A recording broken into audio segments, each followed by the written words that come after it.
Hey guys, what's up? Eddie Aho here with KissAnalog.com. Today we have a special scope in the lab. Haven't shown one of these before, and it's a 12-bit scope. 12-bit meaning instead of 8-bit like scopes been for decades. I did a video called 8 Bits Byte, and I should have had this a year ago. I'll tell that story at the end of this video. But anyway, I guess it's not too late, right? And I got another video I'm going to do on this same topic, and that would be kind of explained in this video too, I think. So let's just jump into it, okay? All right, guys, so we have Rigol in the lab today. Yeah, better late than never, right? Hold on, let me pull it out of the box here. This box, it's Rigol box, but hold on a sec. This is a loaner, so wow, look at this. So yeah, I know, probably the last guy on the block to have one of these, right? Okay, well, anyway, I just want to open this up, show it to you real quick. This scope, it's kind of has some meanings to me. This is a really cool box, by the way. This plastic kind of shaped thing. Whoa, I'm gonna drop everything out of here. Has instructions and stuff in this pocket, but they're kind of stuck, so I'm not gonna tear them. This is a loaner unit, right? It's been out before. Wow, look at that. Look how nice. Isn't that crazy? 7-inch screen, which is kind of common in a lot of the lower end, a lot of lower cost scopes these days. I don't want to say lower end, but lower cost scopes. But anyway, here, let me just set this up. I don't want to drop it on the floor. We got a power cord in here. Well, power cord and power adapter. And it's USB-C. I think if you guys have seen this before, you know that.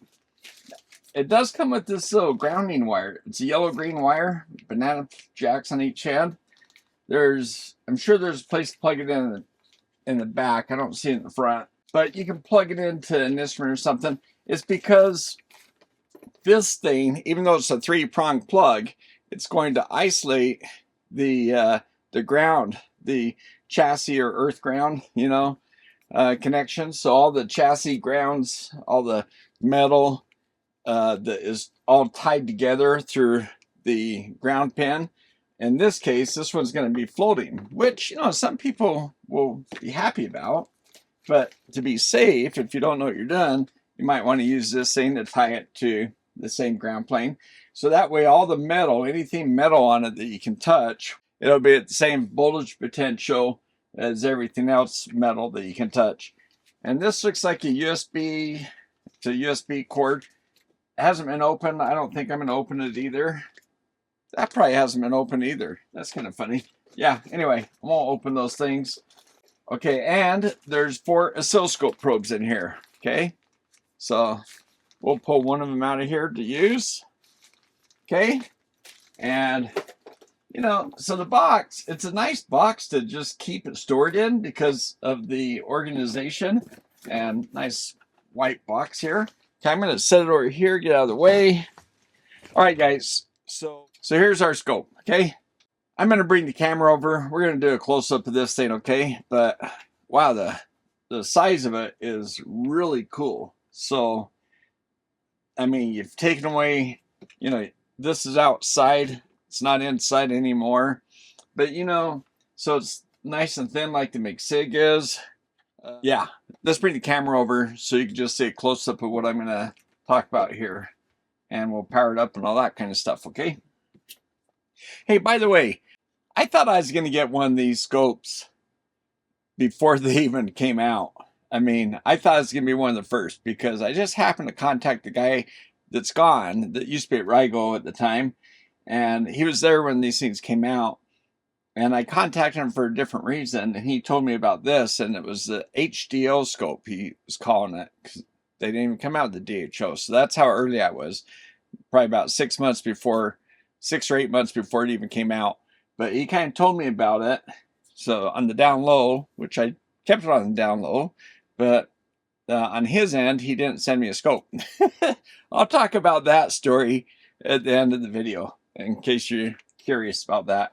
And I'm also going to do another video on this, and I'll talk about that. But there's a video that I did that has over 100,000 views, and people have asked me to redo that, so I was going to, and that's how I contacted them in the first place. Anyway, I'll tell you details about that at the end of the video. So let's just watch this.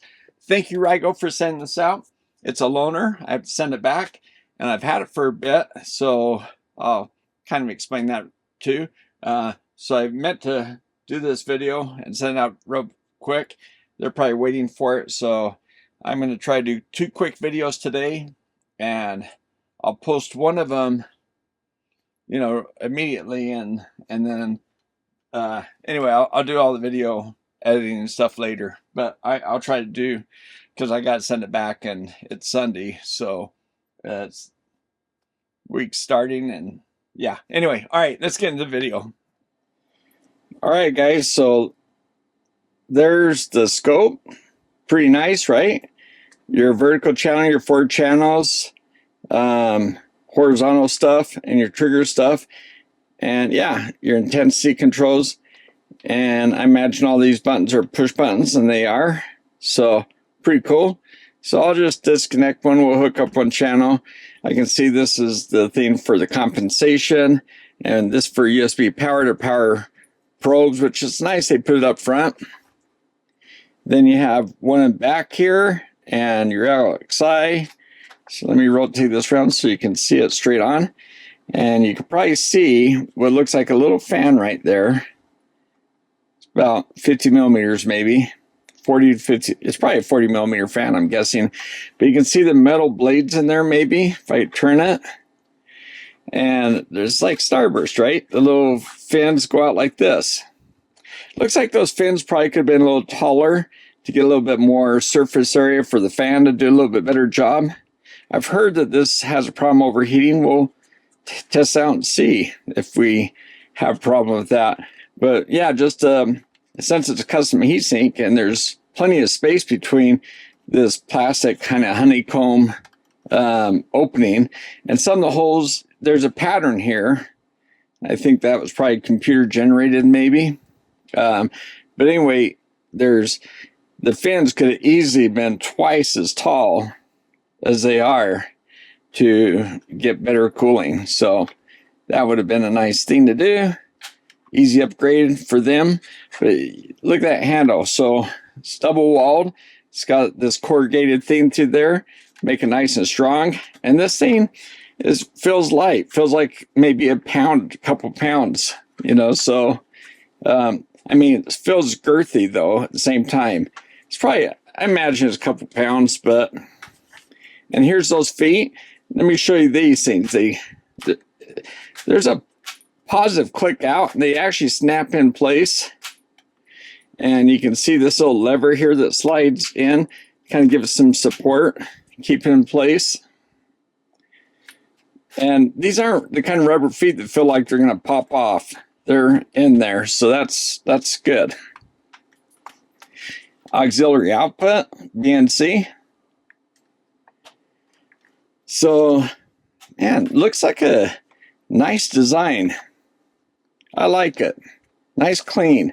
It has a nice feel. And when you're holding it from the side like this, you know, being indented like it is here on the sides, makes it nice to grab from the sides too. You can keep your thumbs away from the screen. So if you're just holding it, moving it around, it's just got a nice feel to it. I like it. Here, let's pop it down and plug in the power.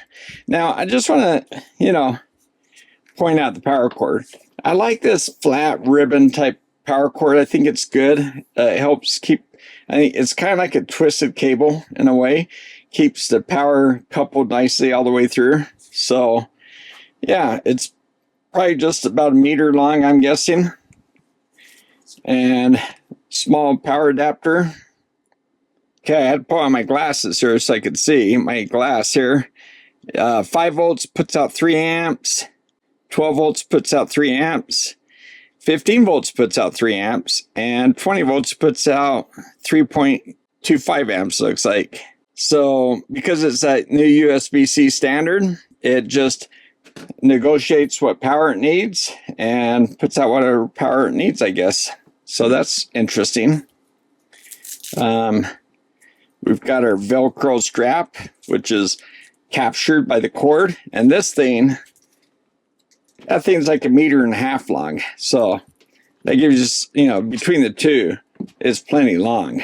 Okay, I'm going to zoom in a little bit closer. But here, let's plug this in the back. Okay.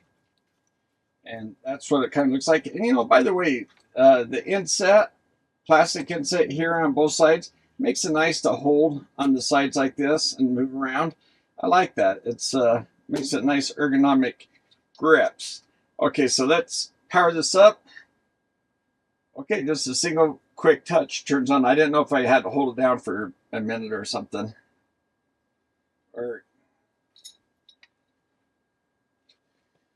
Okay, sorry, bumped my camera here.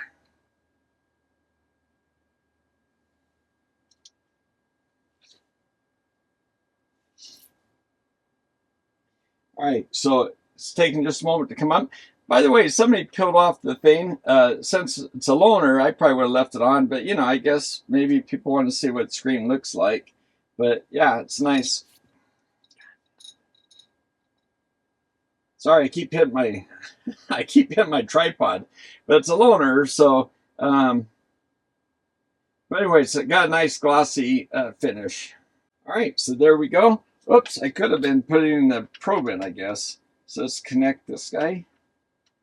And by the way, in each package, in each one of these little sleeves comes a probe and all the expected, complements. You get all the different colors, the pink, green, blue, yellow, and you get the little springy things down there.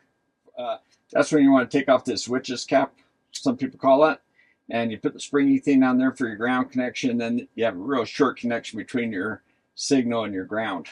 I'll show you that in another video, maybe. I don't know if I have time with this one, but anyway. So this is your screwdriver. We're going to need that actually, and it's plastic with metal tips. That's great. I think it has metal tips on it. The metal tips, feels like metal tips. Okay. Anyway, let me pull that out. It's plastic, so that way your body, because it is sensitive, and you don't want your body interfering with the compensation. Now let's put the witch's cap back on. Nice positive click. Hook it into the square wave signal. Now, I don't technically need to hook this guy up for the compensation to work, but you want to connect it. The reason I don't, of course, is because it's just going through here and it's connected to the metal on each one of these. So all these metal things are all tied together with the same ground, this chassis ground. And it's funny because right here it's shown as chassis ground, but on the back, I show you that ground symbol and it was earth ground symbol. That was wrong. That should be chassis ground symbol like these. Just commonly mistaken, I think. So anyway, auto button. Let's hit the auto. Let's see what that does. Oh, when I put the scope tip back on, I put it in the wrong spot. Let's try that again. Auto. Okay, now it has this square wave pulse. I'm not sure what this is. Oh, okay. So, okay, I get it. So when you do this thing, you can choose rising edge, falling edge, because it just automatically does what you think. And then you can go, oh, that's not what I wanted. So you go undo. And then what's this gear? Okay, peak to peak, live channel. I'm not sure what that means. I'm going to turn it on just for fun. Overlay on, keep coupling. Keep coupling. So I'm not sure what all those things are. That's auto config. There's a self cal options, other, about. Here, I'll just kind of go through some of these things. Okay, there's IO, IP address. Here, let me zoom in a little bit closer so you can see.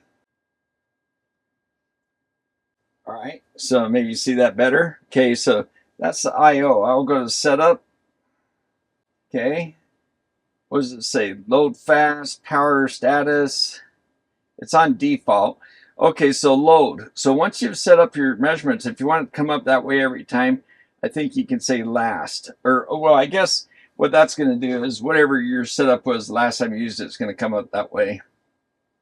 Power status, switch off, switch on. This is what it says. Beeper, off, on. I'll leave it on just so we can hear it. Auxiliary out, trigger out, pass fail, input lock, off, on, expand, around ground or center. Fine zoom, it's on fine. Okay, we might change that. Or zoom.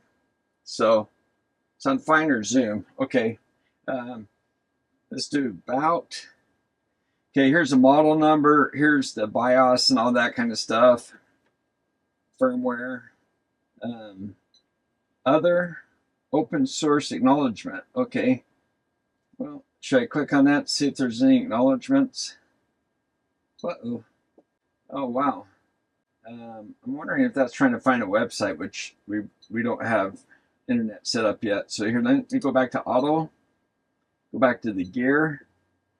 Okay, and then, so we're about, okay, there's other config, auto config, peak to peak, live channel overlay. That's the stuff we started with. Self calibration. Please disconnect all channels and hit start. So I advise you to do that and do it occasionally, like, you know, when weather changes or temperature changes in your lab, or just a couple times a year at least. And you'll notice if there's a drift when you go to like down to the smallest volts per division. You might see it's not exactly on the 0 line, so then you can do this, and yeah, you just disconnect everything, hit start, and typically they just take a little bit of time, a couple minutes maybe, but anyway, it'll just kind of self-calibrate, and it's good to do it the first time you get it because it's come from another environment. Oops, there's options. Storage depth option. Embedded serial trigger and analysis forever. So that's turned on. Computer serial trigger. RST, that's forever. So I don't know if they always come that way or if you have to buy it that way. And that's set at the limit. Storage depth options at the limit. So that's cool. Whoops. My fat finger's hitting the things. Save image. So this is your quick button. Where's the quick? Here it is. Whoops. Guys, there's a quick button right here. And this is how you program what you want on that quick button. So it can be save image, which is nice. Save waveform. Save setup. Record. Start. Reset. All measurements. Save group. So you have options. And if you're going to save in an image, you can save in PNG, BMP, or JPEG. You can invert the screen so you get white, you know, in the background. So I didn't know if it'd show me here. And you can go color or grayscale. So that's pretty cool how you can set all that up. Okay, self check. Okay, key test, touch test, screen test. So here, let's just do a screen test for fun. Okay, let's click the screen to start. Okay, there's red. I don't know if it's waiting for me to do something. Green, white. Maybe you're checking your pixels to make sure everything's colored. Black, blue. That's probably what it is. I think that's what it explained in the beginning. I just didn't really read it very well. So a bunch of different colors. So we're just checking to make sure all the LEDs are working. So let's exit that. So yeah, that's a screen test. Let's do touch test. Okay, I don't know. What am I supposed to touch something?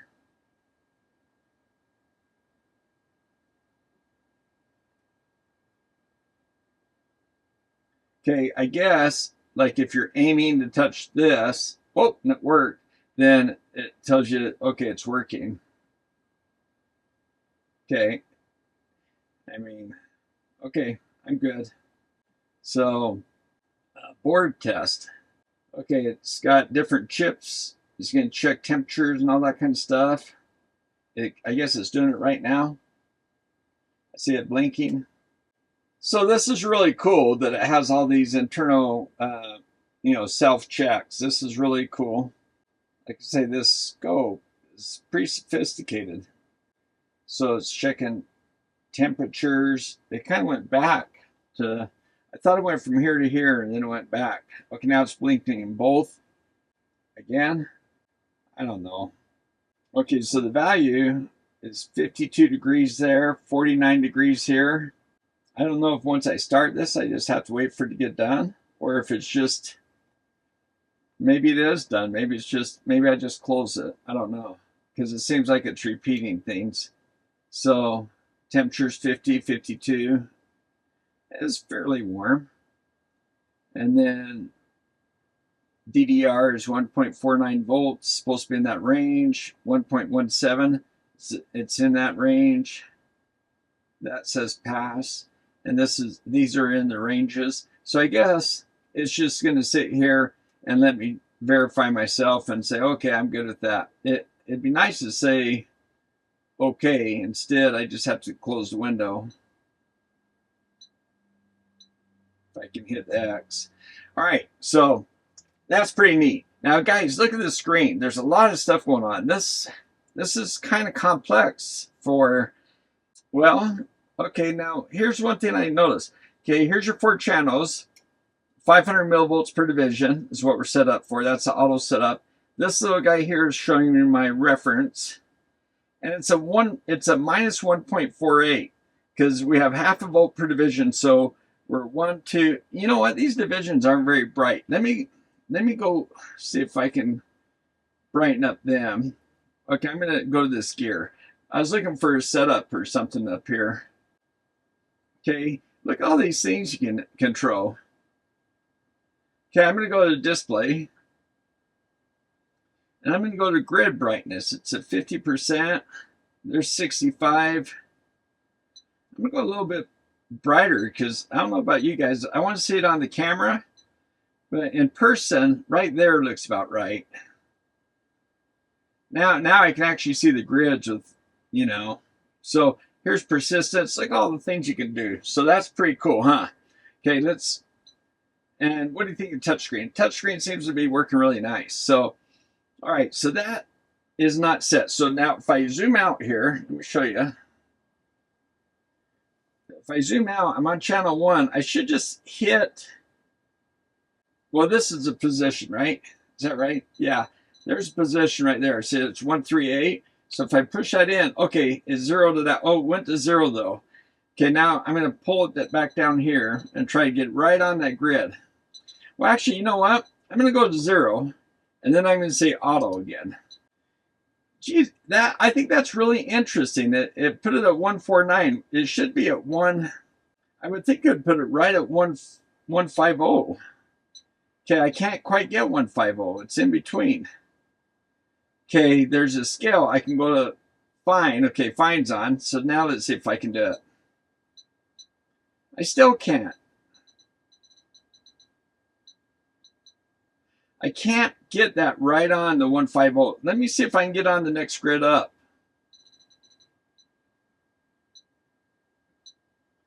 I can't get it up right on -1. All right, that is baffling. Why is that?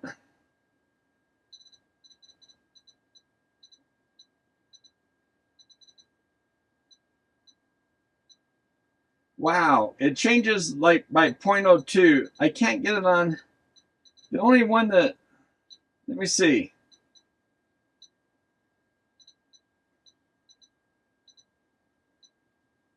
Okay, put this on fine again. Oh, fine's off. Wow. Okay, I'm going to turn off fine and see if that helps me. That is crazy. I can't manually place this right on a grid. But if I hit auto, okay, if I hit this, it does put it right on the 0. It's right at 0. Geez, okay, that's weird. I'm going to try channel 2. I'm going to just see if I can move this one to a grid. I can. Wait, hold it. You see that? It didn't quite keep up with me. Okay. I can. So on channel 2, I can. Channel 3.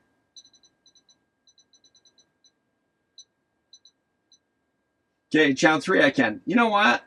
Maybe it does need one of those self-calibrations. Okay, I can. Well, I can go 0, but let me see if I can get one of these other ones. I can. So I can put those on right on grid lines, except for that one. And the only one, okay, so you know what? I'm going to do that calibration thing, I think. Take this off. It is calibration here. Utility. Okay, so board test touch key. Okay, let's do this self-calibration. Okay, I've removed everything. This is connected here, but that doesn't matter. So I'm going to start that.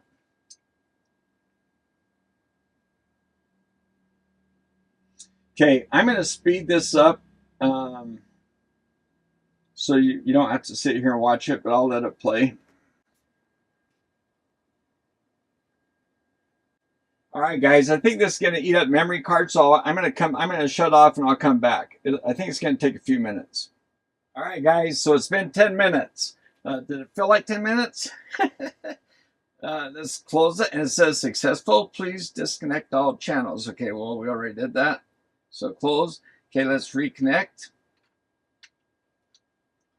Okay, I'm going to hit the auto. Here, let me zoom out so you can watch what I'm doing. I'm going to hit the auto button. I reconnected the scope.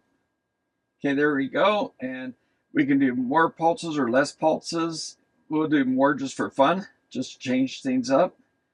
And okay, we're minus 1.49. Let me zero this out. Okay, put it up at the 0 scale. Now let's see if I can put it on other scales. Okay, I can get on 400 millivolts. So now I can get it right on. Yeah, I just had to self-calibrate. So this come down here at the bottom.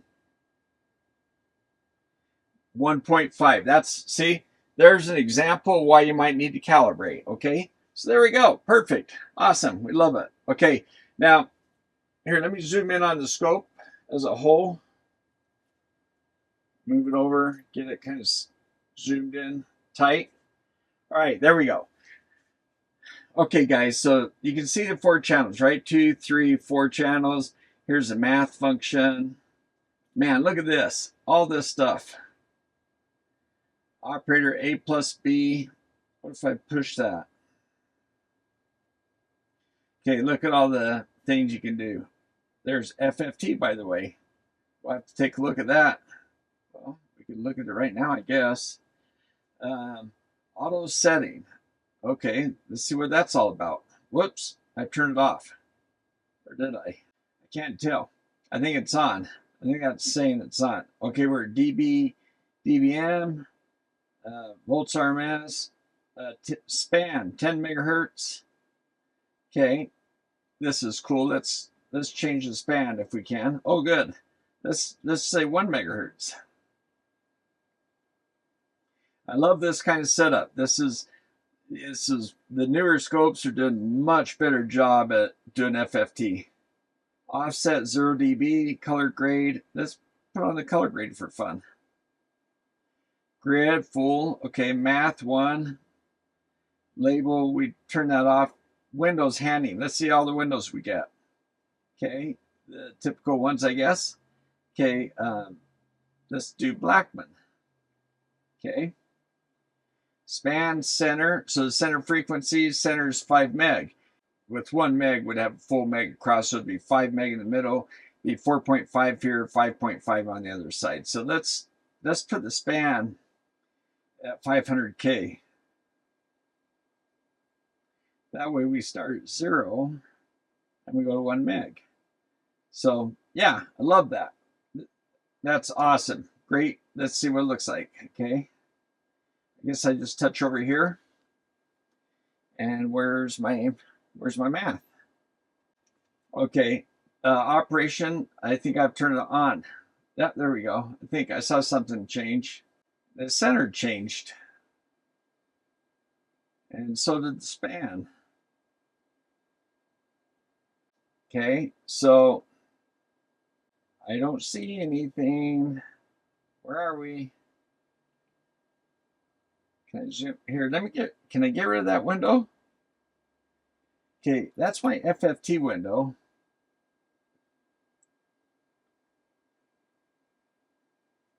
How do I change my decibels and all that stuff? Do I go back to math? Okay, my span, I don't know why it changed on me. Let's go back to 1 meg. And center, look, center's back to 500K. I don't know what happened before. Okay, math is on channel 1, I guess. There's 4 maths. I don't know if that means, no, I don't think it has anything to do with this. Maybe it does. I was looking for how many decibels per, thing, but okay, I think maybe that's set up by this. I'm looking at this. There's a lot of stuff going on here. Looks like a lot of measurements. I can see that it looks like an FFT here. Ay. Okay, that's, I don't see the, okay, now I see the decibels over here. Okay, now they're still there. Okay, but, okay, scale 500 dB.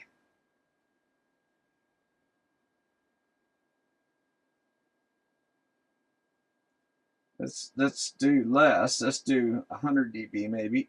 Uh-oh. It didn't like something I did. All right, so now I have no idea if there's been firmware updates to this or not, but it just did a crash.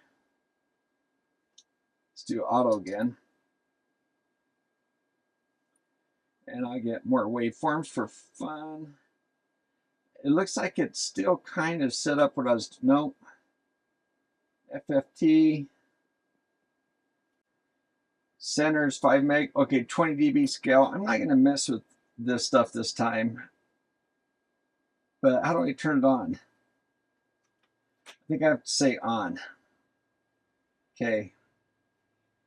And that's kind of a crummy FFT. It's probably because I don't have enough waveforms over here to get. Yeah, see that? There we go. Okay, invalid settings right there. That's interesting. So you can see when I go away, I don't have enough resolution. So I have to do this. You know, there's another thing I want to do. I want to see my acquisition. See that memory depth 10K? I want to see how high it can go. There's an auto function. I want to see what that does to my FFT. Okay, so let's go back to scale again. No. Thought I might increase how many, that time band.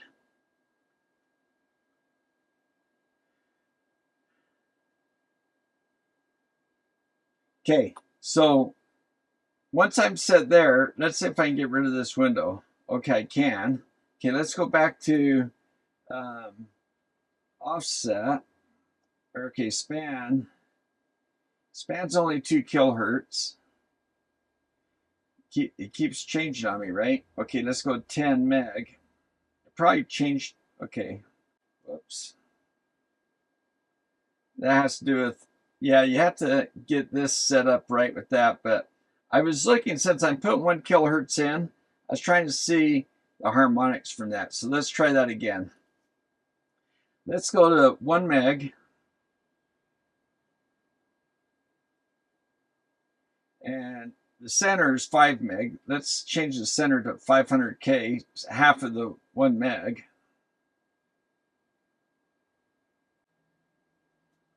Okay, so I think we're still, okay, we're going to go a lot closer. We're going to go, the center is 10K.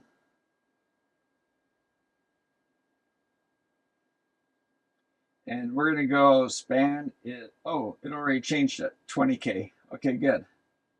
There we go. There's our FFT. Now, what does this do?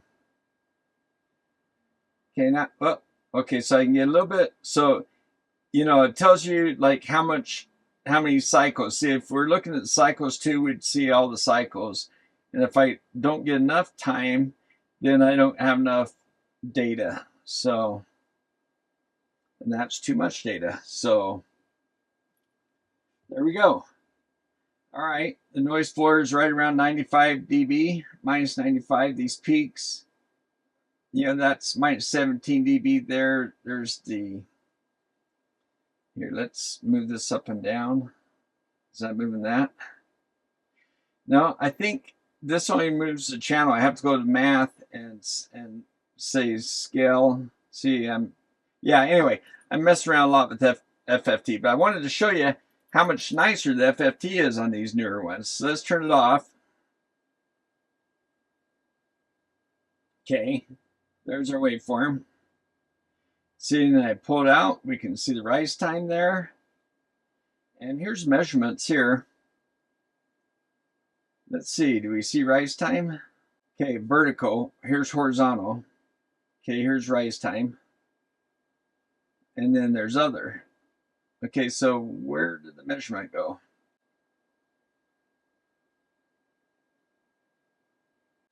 And it's set to channel A. So I see all this information here, but I don't see, oh, rise time right down here. So I wonder if I can turn off these guys.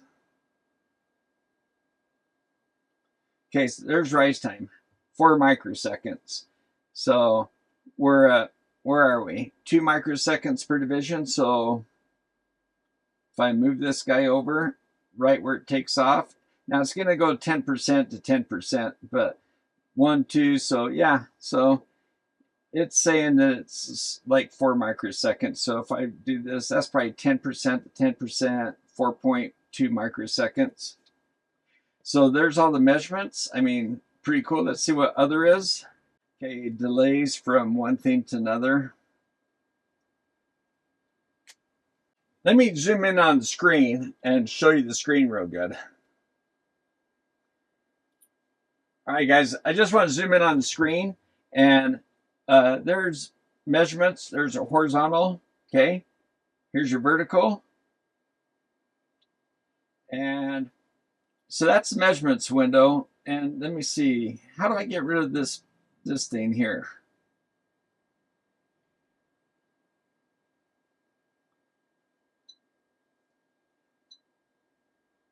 Okay, these are memories, okay? There's math. Okay, here's your different, oh, these are math functions, not memories. So 4 different math functions. I thought I could touch it, turn it back off, but. All right, so I'm kind of stuck a little bit because I'm not sure how to get rid of this menu thing.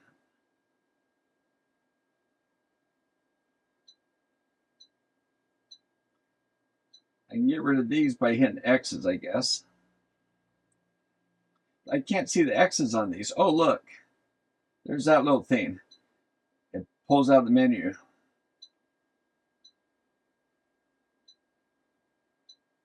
Okay. Whew. All right. So here's the volts per division, time. Here's your 4 channels. This is your beeper, on off probably. Yep. So that's okay. Yeah, that gives you that menu again. Okay, so then that's your utilities, right? So we got all that. Here's the DMV, in case you want to see what that looks like. Okay, I guess it puts it over here. Yeah, there it is.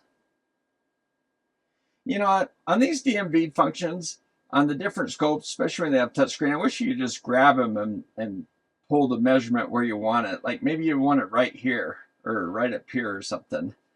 It'd be cool if they did that. I haven't seen that done yet. But yeah, here's all your stuff. Here's cursors.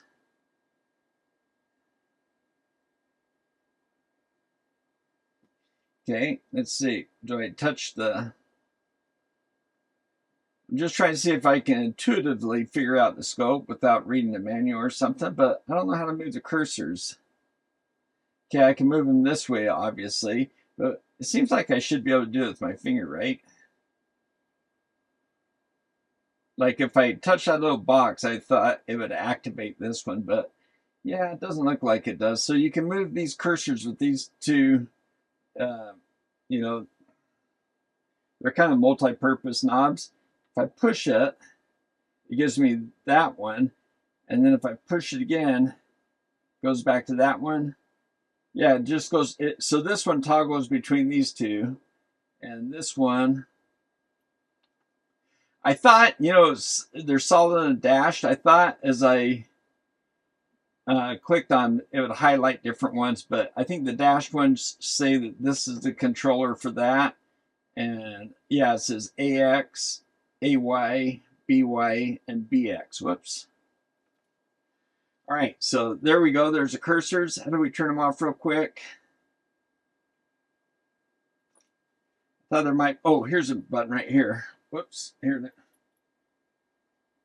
I'll zoom out. So there's cursor button here. There's measurement button here. And analyze. Okay, there's a counter. And the counter is put down here too. Okay. A lot of scopes, so put them up on the lines or in the display or in the borders somewhere. But it kind of forces you to keep this bar open when it puts them here, right? It takes away that screen that I like so much. I just wish the counter would be in the background of the display here. So anyway, so here's your single button, run, stop. If you're going to single trigger, see it highlights and then it triggers and then it goes red.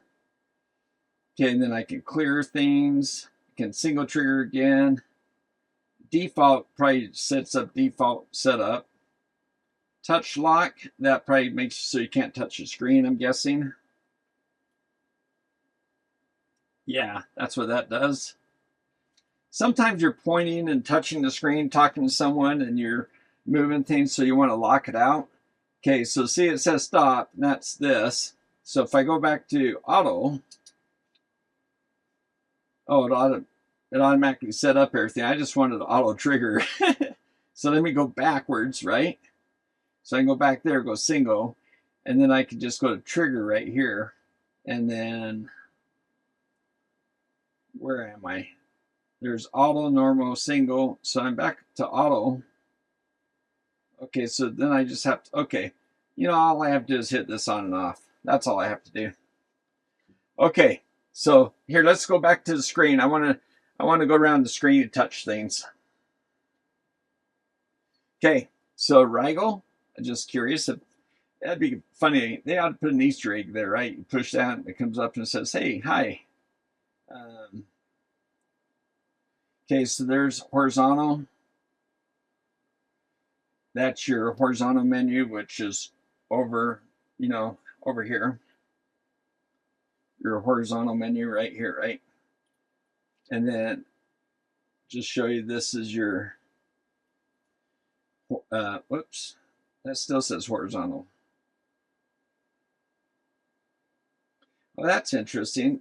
If I touch this or this, I get the same horizontal menu, which gives me trigger functions and horizontal, I guess. Okay. So, and yeah, anything across here gives me this same menu. This is your time base. So that's your scale. Here's your zoom on and off. One thing I couldn't see a zoom button over here. Right? Oh, there's veneer on and off. But yeah, it's funny because normally you have a zoom button right here, but it is. So if I click that, I can say zoom. There we go.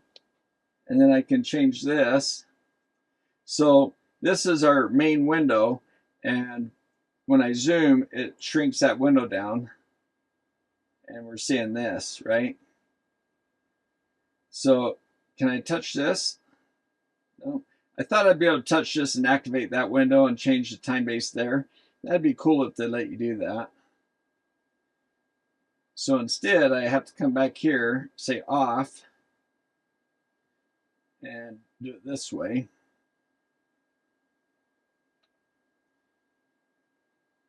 Get a bunch of cycles, right? And then I want to zoom in. It's that deep memory we love. And now see that window right there? That's what we see here. So now I can zoom in. I got a teeny window right there. And that's the, see, that's the beauty of the deep memory. The beauty of the 12-bit is the vertical acquisition, right? Which first time I think I mentioned 12-bit, I guess I just assumed we, you know, yeah, it's funny. I didn't even tell you. This is a DHO series, right? The high def series. This is a 12-bit scope, 1.25 gigasamples per second. So the 70 meg version is 440, and the 100 meg version is 550. Hey guys, one little feature I didn't point out. When you turn it off, if you just push this one time, it comes up, says, "Are you sure?" And you just say, "Okay." My MixSig will do that too. Another thing you can do is if you just hold it down, it'll turn off. So I think MixSig does it that way too. So that's kind of a nice feature that they do it either way. So which, you know, fits your preference, right? All right, guys. So what do you think? You gotta love this form factor, right? Nice, easy to move around. I'd say the only thing on this, if they would have went with an 8-inch screen, just an 8-inch screen, just slightly bigger, since it's such a small scope the way it is, it's just, you know, like this MixSig, the big screen, it's just so nice. Now that's a more expensive scope, but I think you could have gotten an 8-inch screen, and with the touch screen and all the menus, just visually it would have been easier to see, easier to touch, easier to work with. What do you guys think? Anyway, I love it. Great scope. The price is incredible. So, hey, I said I was going to tell you a story about how I got this scope or why it took me so long and all that. About a year and a half ago, I contacted Rigol, okay? The guy's not there anymore. Anyway, I contacted this guy. I told him I wanted to redo a video that a lot of viewers wanted me to do, to update. It was the one where, what was the title? Is the top 4 scopes for less than $500. That's got like over 100,000 views, so I thought that's a great video to do. And so I contacted Rigol as well as a bunch of other scope people. And Rigol is one of the few companies that responded. And the guy said, actually, we have a new scope, and he called the HDO back then. Just like a year and a half, almost 2 years ago. And he said, if you want to wait a few months, you know, we can do that. So I waited, and I waited. And I started seeing other reviews out there. And I'm like, oh, maybe you forgot about me. So I sent a few more emails, and no response. The emails went through, they didn't bounce back. So anyway, I pretty much gave up. And then I just thought, well, I'm going to redo that video anyway. So I just reached out one more time. Well, the new guy there, he responded and he says, well, I can send you out this one. And I'm like, all right. Yeah, that's okay. That's great. Thanks. That's awesome. So thank you for sending that out.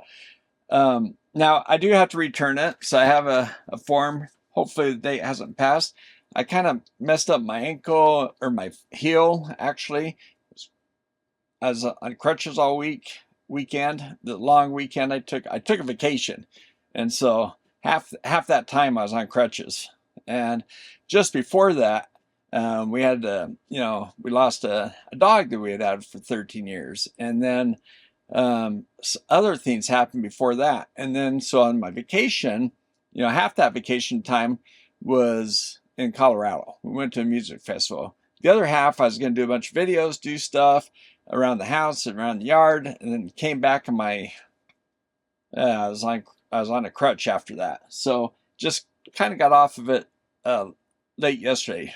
Today I've been walking around, so we're good.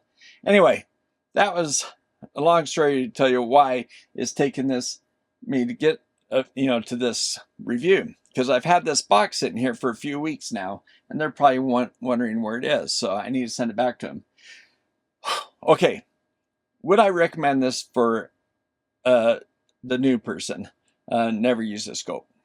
Gosh, I want to say I'd recommend it to everybody because it's that thing where, you know, that $500 mark or below that, actually it's about $440. It's such a great deal. There's some other scopes that are really good deals too.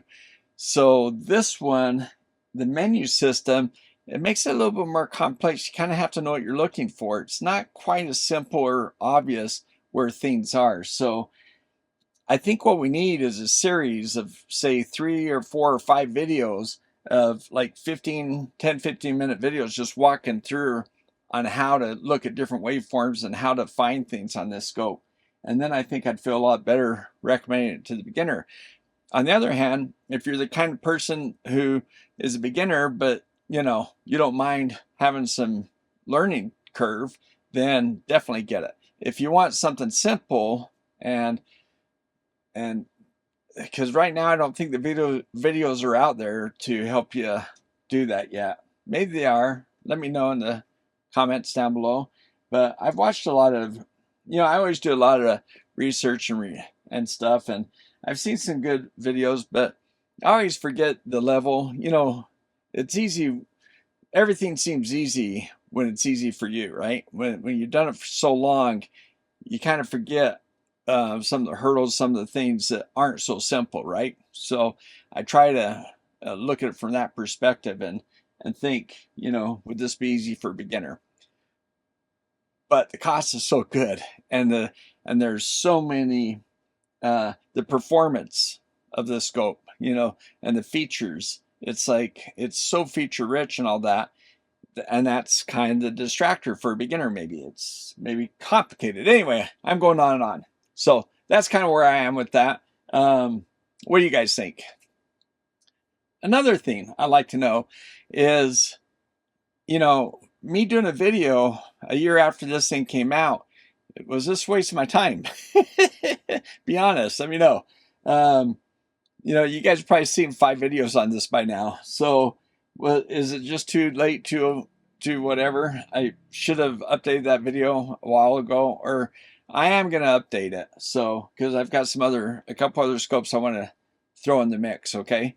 But what do you guys think? Let me know what you think about that too, all right? Because I have so many videos I want to do around here, design videos. I got things stacked up everywhere. And so doing something where I have to actually take time out of my day to go to a shipping place to ship it back, that's not convenient for me. I have long days. I have to drive to work, drive back. It's not, you know, I've got a half-hour plus drive, half-hour on a good day each way, right? Plus my long days.